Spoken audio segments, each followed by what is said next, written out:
Hey everyone, welcome back to Apollo Art Analysis. In today's episode, we're going to be studying a piece by the multidisciplinary artist known as Proxima Centauri B. And in today's episode, we're going to be discussing the Dream Core aesthetic. We're also going to talk about the influences of Greek and Roman culture. So let's just jump right into it. So whenever you first see this work, you're met with this grand palace reaching into the highest of heavens. Your first impression is likely going to be one of awe, wonder, or curiosity as we just begin to take in the work at hand. Of course, we're placed in perfect center here. Our perspective is in the perfect center of this massive construction here. And this no doubt puts us in perfect alignment with the work at hand. You may also notice, of course, we have some symmetry to the work. Of course, it isn't perfect symmetry. There is some deviation from one to another, but it is quite close to perfect symmetry. This, of course, it's a very ordered, balanced, and a harmonious visual experience. I think we certainly feel that within the work at hand. We also see the impact of form, right? Of course, the placement of these one after another create a triangular form.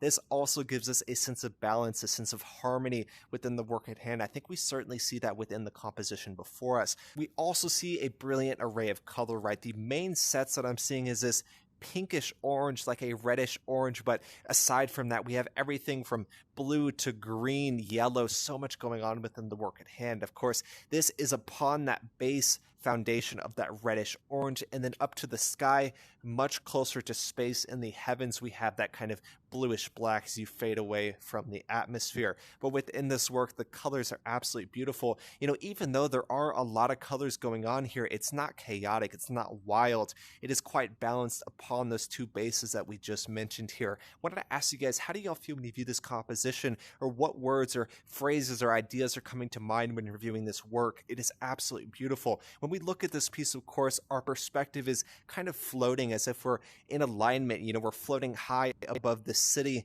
which is the setting of this piece. That would make what appears to be an acropolis before us here. The acropolis is typically used to be the highest, of course, close to the heavens. You can see that anywhere you are within the city. That certainly is true of the composition at hand here. It goes beyond the horizon. It reaches towards the highest of heavens. And, you know, that's one of the original reasons why we tried to build taller and more complex and more ornate constructions. You know, the higher you can reach, supposedly, the closer you're going to reach to the realm of the gods. I think we certainly feel that within this composition. It is magnificent. It is, you know, massive. It is absolutely beautiful. It does an amazing job of immersing us within the work at hand. And I mentioned the acropolis, right? This is most reminiscent of the Greek acropolis, of course, placed at the highest point in Athens. You can see it pretty much anywhere you are within the town or the city which you are in. That is incredibly important. That always reminds you of your proximity to the gods and also your kind of dominion under the gods as well. You'll notice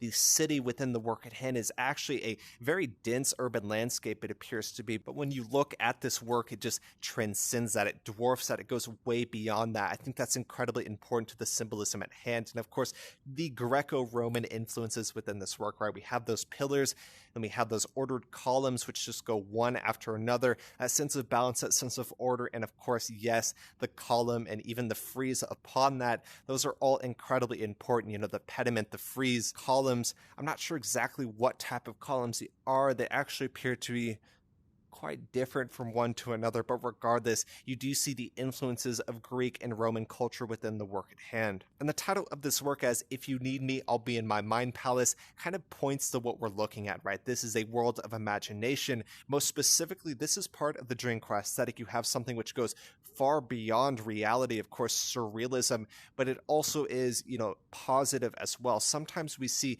a sense of the unsettling or a sense of horror within the Dream Core aesthetic, but that is not always the case. Sometimes it manifests itself as this sense of nostalgia, this sense of surrealism that I think we certainly see within this composition. Most reminiscent, of course, is that rainbow. Incredibly important, and of course, visually, that also provides an anchor to the composition at hand. But going back to that title, right, "If You Need Me, I'll Be in My Mind Palace," that kind of points to a sense of backing away from the world, kind of secluding yourself, but, you know, going deep into the imagination, to the possibilities, the capabilities of the sacred mind. I think that's so important to the symbolism symbolism at hand.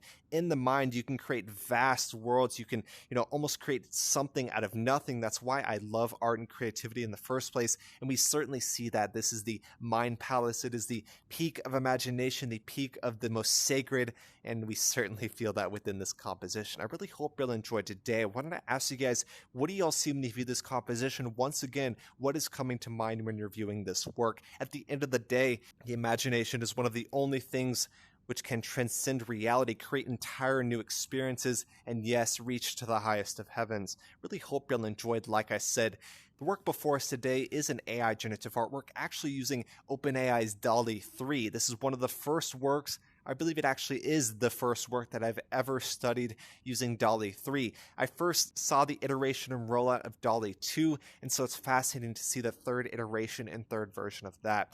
But that's the base of this work. Of course, AI generative medium is going to be DALL-E 3, but going even further, the original artist takes this and puts this into Adobe Lightroom. So we do have some additional post-edits to the work at hand, making this a multimedia or a mixed media work. Like I said, really hope you'll enjoy today. We talked about so many different things, from the impact of rhythm, the impact of form, the impact of balance, color, the symbolism of Greco-Roman influences, the acropolis, the imagination, secluding, kind of backing away and staying in your mind palace. There's so many different things we hit on today. I really hope you'll enjoyed. If y'all enjoyed, go check out the original artist Proxima Centauri B.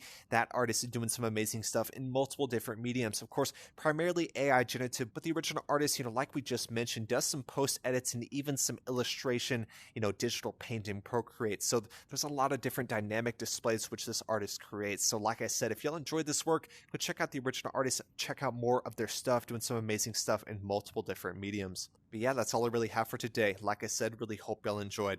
My name's Apollo. This was Apollo Art Analysis, and I'll see y'all on the next episode.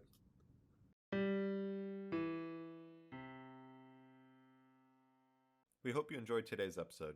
If you'd like to support our work directly, please check out our Apollo community tokens.